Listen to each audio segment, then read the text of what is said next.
कहना चाहूँगा कि आज का मेरा जो कार्यक्रम है ये कोई राजनीतिक कार्यक्रम नहीं है। ये व्यक्तिगत कार्यक्रम है। आज मैं हमारे जो पूर्व मुख्यमंत्री है माननीय श्री वीरभद्र सिंह जी, आजकल वो कोठाड़ में जो है निवास कर रहे हैं।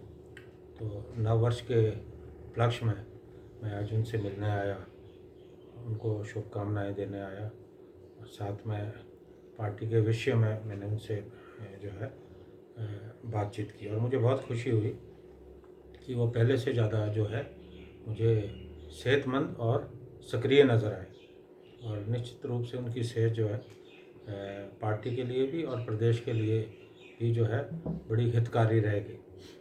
और जो आपने प्रश्न पूछा कि अभी पूरे प्रदेश में जो है हमारे जो पंचायती राज संस्थाएं चुनाव हो रहे हैं, हालांकि ये जो चुनाव है ये दलगत राजनीति के आधार पे नहीं होते, चुनाव चिन्ह के आधार पे नहीं होते, लेकिन फिर भी सभी राजनीतिक दलों की ये कोशिश रहती है कि उनकी विचारधारा के जो लोग हैं वो ज़्यादा से ज़्यादा चुन के हैं।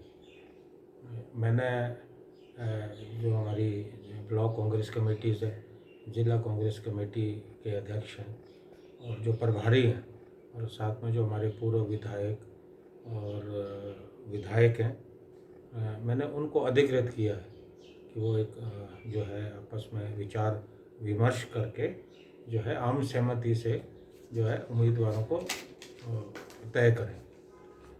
तो मुझे खुशी है कि हमारे बहुत सारी जगह पे जो है जो कांग्रेस पार्टी की विचारधारा के लोग हैं एक कॉन्सेंसस बना है। कुछ जगह पे नहीं बना है तो वहाँ अभी कोशिश जारी है, क्योंकि पूर्व में ये देखा गया है कि जब भी वोटों का डिवीज़न हुआ है तो उससे जो है पार्टी को नुकसान हुआ है। हालांकि कोई ये दलगत राजनीति के आधार पे हो नहीं रहे, जैसा मैं पहले कह रहा हूँ। देखो, भाजपा तो प्रदेश से सूची जारी कर रही है, ये मुझे बड़ी हैरानी हुई क्योंकि हमारा तो कोई दखल नहीं है। प्रदेश कांग्रेस कमेटी का अध्यक्ष होने के नाते मैंने अपनी इकाइयों को अधिकृत किया, वो प्रदेश से जारी कर रहे हैं। तो अगर प्रदेश से उनको सूची जारी करनी थी तो चुनाव चिन्ह पे कराते इलेक्शन, है ना। तो खैर चलो, ये उनका अपना मामला है, लेकिन मैं ये समझता हूँ कि आज के जो हालात देश और प्रदेश में बने, जिस ढंग से जो कोविड को कंट्रोल करने में नाकामयाब रहे, मैं प्रदेश की बात करना चाहूँगा कि आज हिमाचल प्रदेश नंबर 1 पे है और स्वास्थ्य सेवाएं जो है पूरी जो है ठप होके रह गई है। हालांकि कांग्रेस पार्टी ने काफ़ी सक्रियता दिखाई कोरोना के समय। हमने जो है अस्पतालों का विज़िट किया, अस्पतालों में जो है मेडिकल इक्विपमेंट्स दिए, ज़रूरतमंदों की मदद की और सरकार की जो नीतियां थी, गलत नीतियां, उनके खिलाफ विरोध स्वरूप प्रदर्शन भी किए। लेकिन सरकार जो है हर मोर्चे पे असफल रही है। इस मौके लोगों को राहत की उम्मीद थी, लेकिन इन्होंने किसी को राहत नहीं दी। आज चाहे किसान हो, बागवान हो, होटलियर हो, हमारा जो टूरिज़्म सेक्टर है वो बर्बाद हो गया।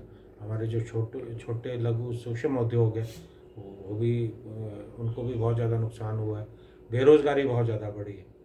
प्रदेश से बाहर के भी बहुत सारे जो युवा हैं, जब लॉकडाउन के कारण कंपनियां बंद हुई, उनकी नौकरी छूटी, वो प्रदेश में आए।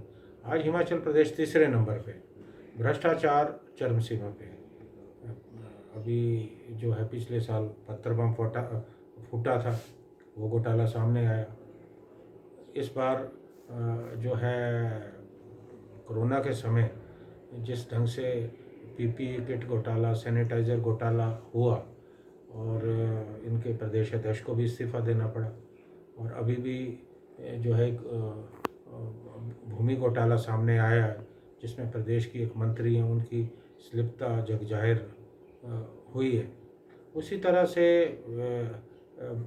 प्रदेश में विभिन्न जो विभाग हैं वहाँ भ्रष्टाचार के जो नए आयाम स्थापित हुए। तो जनता त्रस्त है, महंगाई बहुत ज़्यादा बढ़ी है, टैक्सों का बोझ बहुत ज़्यादा बढ़ा है।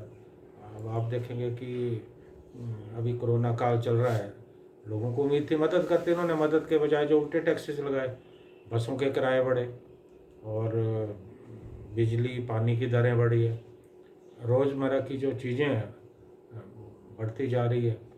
जो हमारा गांव में डिपो है, सरकारी डिपो, वहाँ भी राशन जो है महंगा हुआ।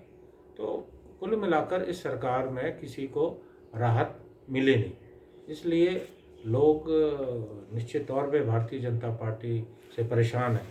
मुझे पूरी उम्मीद है कि इन चुनाव में अच्छे उम्मीदवार चुन के आएंगे और भारतीय जनता पार्टी की विचारधारा के जो उम्मीदवार होंगे निश्चित तौर पर उनकी पराजय होगी। सर, किसान बिल पर भी कुछ आपके?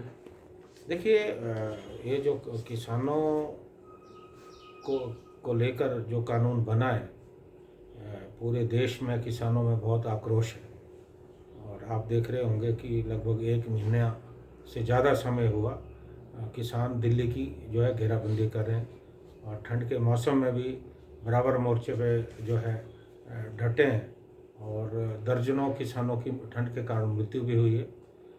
बहुत चिंताजनक है कि सरकार ने जो ये कानून लाया, ये बड़ी अफरा तफरी और जल्दबाजी में लाया, इसकी ज़रूरत नहीं थी। अब कोरोना के समय क्या ज़रूरत थी कोई कानून लाने की? जिस ढंग से लोकसभा में इसे पास किया गया, राज्यसभा में तो बीजेपी के पास बहुमत था नहीं, उसके बावजूद भी जो है बगैर डिवीज़न के, बगैर वोटिंग के वहाँ पास किया गया और राष्ट्रपति ने एकदम मंजूरी दी। तो सरकार की मंशा बिल्कुल साफ थी। सरकार जो बड़े बड़े पूंजीपति हैं उनकी मदद करना चाहती है। अडानी और अंबानी के इशारे पे ये बिल लाया गया। आज इस कानून के बनने से जो है बहुत नुकसान होने वाला है। किसान इस बात को समझते हैं कि किसान जो है अपनी ज़मीन में, जो उनकी अपनी ज़मीनें उन पे प्रत्यक्ष रूप से उनके पास होगी, लेकिन परोक्ष रूप से कब्जा बड़े बड़े उद्योगपतियों का और पूंजीपतियों का होगा, क्योंकि उनके इशारे पे ही किसानों को चलना पड़ेगा। आपकी एमएसपी ख़त्म होगी और आपकी मंडियां ख़त्म होने से प्रतिस्पर्धा बिल्कुल जो है ख़त्म होगी। तो मैं ये समझता हूँ कि ये किसानों के लिए जो है निश्चित तौर पे इस वक्त बहुत चिंता का समय है और आने वाली जो पीढ़ियाँ हैं वो तो बर्बाद होकर रह जाएंगी। तो इसलिए किसान जो है आंदोलन कर रहे हैं और कांग्रेस पार्टी किसानों के साथ खड़ी है। हमने हिमाचल प्रदेश में भी किसानों के हक में आवाज़ उठाई। मैं स्वयं पोंटा साहब में हमने ट्रैक्टर रैली निकाली। हमने जो हमारा बिलासपुर है वहाँ हमने बहुत बड़ी रैली निकाली। कांगड़ा में हमने रैली निकाली और मंडी में हमने एक बहुत बड़ा सम्मेलन किया किसानों का, जिसमें हमारे प्रभारी हैं राजीव शुक्ला, वो भी आए थे।